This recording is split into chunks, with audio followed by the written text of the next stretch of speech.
Hello friends, welcome to PSR channel. இன்றைக்கி நம்ம ஒரு முக்கியமான தகவலை பற்றி தான் நம்ம பார்க்க போகிறோம். அதாவது கேஸ் சிலிண்டர் புக்கிங் செய்வதில் ஒரு அதிர்ச்சியான தகவல் வெளியாகிருக்கு. இதை பற்றின மொத்த தகவலையும் தான் நம்ம இந்த வீடியோவில் பார்க்க போகிறோம். அதுக்கு முன்னாடி இந்த சேனலை சப்ஸ்கிரைப் பண்ணுங்கள். இந்த வீடியோவை நிறைய பேருக்கு ஷேர் பண்ணுங்கள். ஸ்கிப் பண்ணாமல் இந்த வீடியோவை ஃபுல்லாக பாருங்கள். இப்போதைக்கு கேஸ் சிலிண்டர் புக் செய்வதில் நிறைய சிரமமாக இருக்குது. ஸோ அதை பற்றின தகவல் இப்போ ஒரு அப்டேட் புது அப்டேட் வெளியிட்டிருக்காங்க.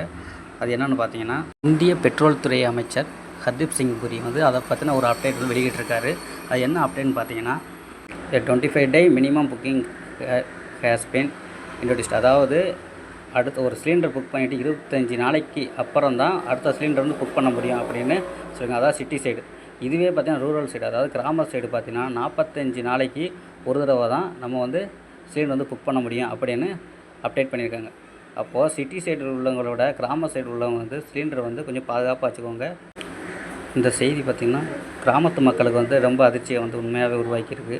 அதாவது சிட்டி சைடு 25 நாளைக்கும் கிராமத்து சைடு 45 நாளைக்கும் கேப் விடணும் அப்படின்னு பெட்ரோலியல் துறை அறிவிச்சிருக்காங்க.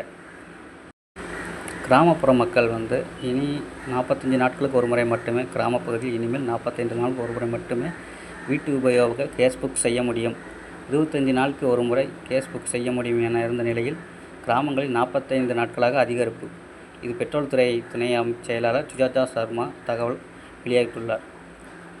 அதாவது கிராம வீட்டு பயன்பாட்டு சிலிண்டர் காத்திருப்பு காலம் 45 நாட்கள் அப்படின்னு நிர்ணயம் செஞ்சுட்டாங்க. அதாவது இந்த டைமில் பார்த்திங்கன்னா சிலிண்டர் தட்டுப்பாடு அதிகமாக இருக்குது அப்படின்னு மக்கள் நினச்சிக்கிட்டு இருக்காங்க. அப்படி ஒரு பிரச்சனை கிடையாதுங்க. தட்டுப்பாடு குறைஞ்சுள்ளது. அதாவது சிலிண்டர் இப்போ அதிகமாக கிடைக்க ஆரம்பிச்சிருச்சு. அதனால் யாரும் பயப்பட வேணாம் அப்படின்னு பெட்ரோல் துறை அமைச்சர் அறிவிச்சிருக்காரு. ஸோ அதனால் சிலிண்டர் கண்டிப்பாக கிடைக்கும்.